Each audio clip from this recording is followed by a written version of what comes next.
مخصوص نشستیں P T I کو ملیں گی یا نہیں، چیف الیکشن کمشنر کی زیر صدارت الیکشن کمیشن کا 7واں اجلاس جاری۔ قانونی ٹیم نے اپنی حتمی تجاویز الیکشن کمیشن کو پیش کر دیں۔ ذرائع کے مطابق الیکشن کمیشن کے ایک ممبر نے سپریم کورٹ کے فیصلے پر عمل درآمد کرنے کی تجویز دے دی۔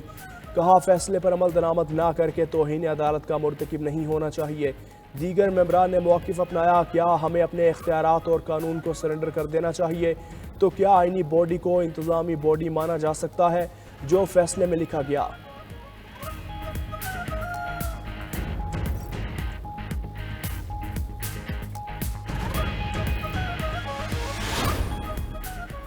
صدر مسلم لیگ نون نواز شریف اور وزیر اعلیٰ پنجاب مریم نواز سے چینی سفیر جیونگ زیا ڈونگ کی ملاقات۔ ٹیکنالوجی، بزنس اور سرمایہ کاری کے فروغ کے امکانات کا جائزہ۔ وزیر اعلیٰ کی چین کے لیے خصوصی چائنا اکنامک زون قائم کرنے کی پیشکش۔ چینی سرمایہ کاروں کے لیے مراعات اور آسانیاں پیدا کرنے کے عزم کا اظہار۔ نواز شریف کا کہنا تھا کہ چین ہمارا بااعتماد دوست ملک ہے، تعلقات پر فخر ہے، انفراسٹرکچر اور ٹیکنالوجی میں چین کے تعاون کا خیر مقدم کریں گے، چین کی معاونت سے ٹیکنالوجی میں جدت لانا چاہتے ہیں۔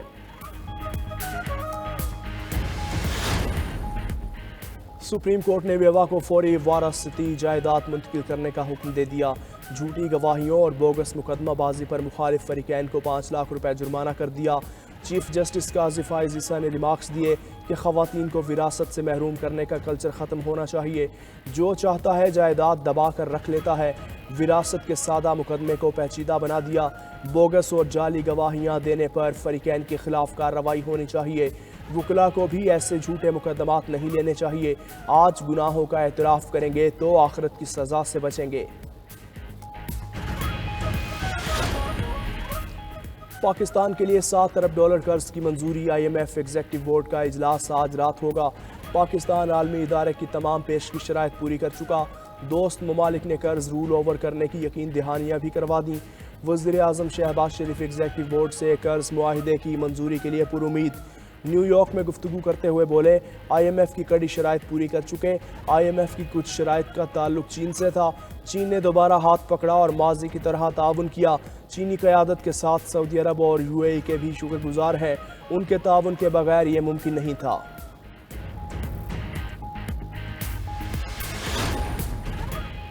پاکستانی معیشت بہتری کی جانب گامزن اور مہنگائی کم ہو رہی ہے۔ ایشیائی ترقیاتی بینک کی رپورٹ کے مطابق مہنگائی کی شرح میں کمی اور میکرو اکنامک استحکام کے اعشاریہ مثبت ہیں۔ مالی سال 2024 میں پاکستان کی معاشی ترقی کی شرح 2.4% تک، جبکہ مالی سال 2025 میں GDP کی شرح 2.8% تک ہونے کا امکان ہے۔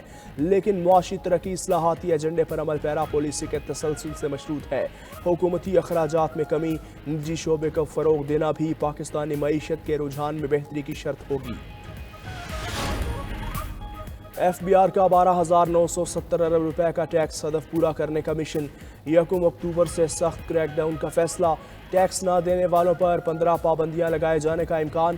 نان فائلر کیٹیگری کو مکمل طور پر ختم کر دیا جائے گا۔ FBR ذرائع کے مطابق ٹیکس نہ بھرنے والوں پر جائیداد اور گاڑیوں کی خریداری اور فروخت پر پابندی ہوگی۔ بین الاقوامی سفر کرنے اور کرنٹ اکاؤنٹ کھولنے پر بھی جزوی پابندیاں لگیں گی۔ اگلے مرحلے پر موبائل سمز، بجلی اور گیس کنیکشن منقطع کرنے کی حکمت عملی اپنائی جائے گی۔ اقدامات کے لیے قواعد کے حتمی شکل دینے کا عمل جاری۔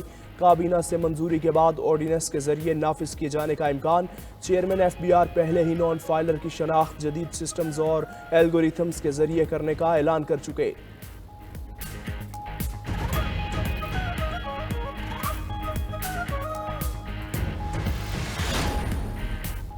آصف زرداری اور نواز شریف کے خلاف توشہ خانہ گاڑیوں کا ریفرنس چلے گا یا نہیں؟ احتساب عدالت اسلام آباد کے فریقین کے دلائل مکمل ہونے پر فیصلہ محفوظ کر لیا۔ محفوظ فیصلہ 14 اکتوبر کو سنایا جائے گا۔ دوران سماعت وکیل فاروق ایچ نائک نے کہا کیس کسی اور عدالت کو بھیجنا میرٹ کو ڈسکس کرنے کے مترادف ہے۔ اس عدالت کے پاس کیس چلانے کا اسٹے آرڈر دینے کا اختیار ہی نہیں۔ نیب پروسیکیوٹر نے کہا عدالت صدر زرداری کو پہلے ہی استثناء دے چکی۔ یہ کیس ادھر ہی رکا رہے گا جب تک آصف علی زرداری صدر ہیں۔ فاروق ایچ نائک نے کہا اگر عدالت یہ ریفرنس پاس رکھتی ہے تو یہ قانون کی خلاف ورزی ہے۔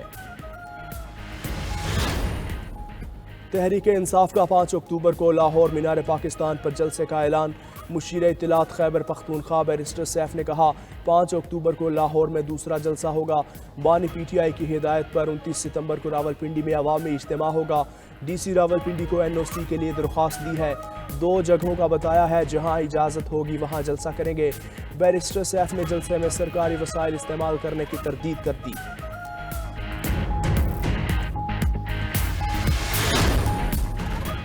جمہوری نظام میں پارلیمان کی بالادستی ضروری ہے، ایک ادارے کو دوسرے کے کام میں مداخلت نہیں کرنی چاہیے۔ صدر اے این پی ایمل ولی خان کا کراچی میں وکلاء کی تقریب سے خطاب، کہا عدالتی نظام میں خرابی دور کرنے کے لیے وکلاء کو کردار ادا کرنا ہوگا۔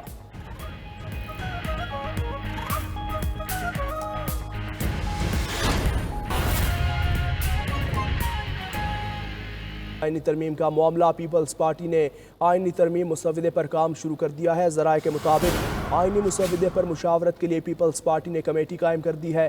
ابتدائی مسودہ مکمل ہونے کے بعد chairman Peoples Party Bilawal Bhutto Zardari کو پیش کیا جائے گا۔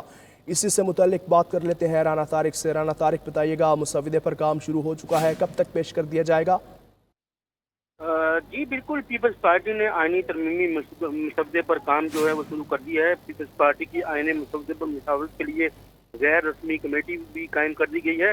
پیپلز پارٹی کے سیکرٹری جنرل نیر بخاری، فاروق نائک، شیری رحمان غیر رسمی کمیٹی میں شامل ہے۔ پارٹی کے سینئر رہنما بھی آئینی ترمیم سے متعلق مسودے کی تیاری میں مشاورت کا حصہ ہوں گے۔ ذرائع نے ہمیں بتایا کہ ابتدائی مسودہ مکمل ہونے کے بعد جو ہے وہ پی پی پی کے چیئرمین بلاول بھٹو زرداری کو پیش کیا جائے گا۔ پی پی مسودے کی تیاری کے بعد جے یو آئی پے اور مسلم لیگ نون سے اس مسودے کو شیئر کرے گی۔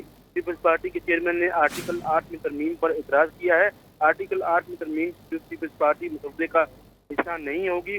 پیپلز پارٹی مسودہ عدالتی اصلاحات پر مشتمل ہوگا۔ مسودے میں آئینی عدالت کے قیام سے متعلق تجاویز جو ہیں وہ دی جائیں گی۔ آپ کا شکریہ رانا طارق۔ سندھ سیکریٹریٹ کے ملازمین کے لیے ہیلتھ انشورنس کی منظوری دے دی گئی۔ سندھ حکومت اور اسٹیٹ لائف انشورنس کے موبائل معاہدہ ہو گیا۔ علاج کی مد میں خاندان کے ہر فرد کے لیے 7 لاکھ روپے کی پالیسی ہوگی۔ اسی پر بات کر لیتے ہیں زاہد کھوکھر سے۔ زاہد کھوکھر، یہ اچھا اقدام ہے، بتائیے اس حوالے سے۔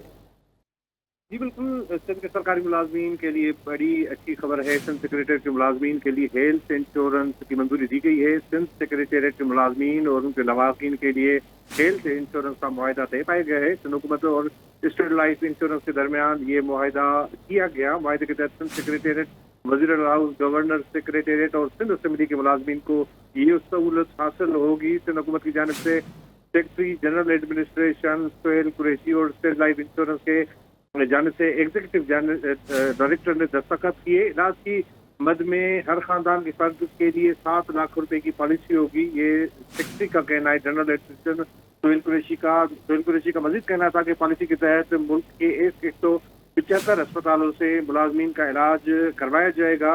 اور سندھ سیکریٹری ملازمین نے سندھ حکومت کے فیصلے کو سراہا ہے اور سینوا صدر نے اس موقع پر وزیر اعلیٰ سید مراد علی شاہ اور چیف سیکرٹری سندھ ناصر درجہ اور دیگر متعلقہ حکام کا شکریہ ادا کیا۔ چیف سیکرٹری سندھ آصف حیدر شاہ نے تمام ملازمین کو مبارکباد دی ہے۔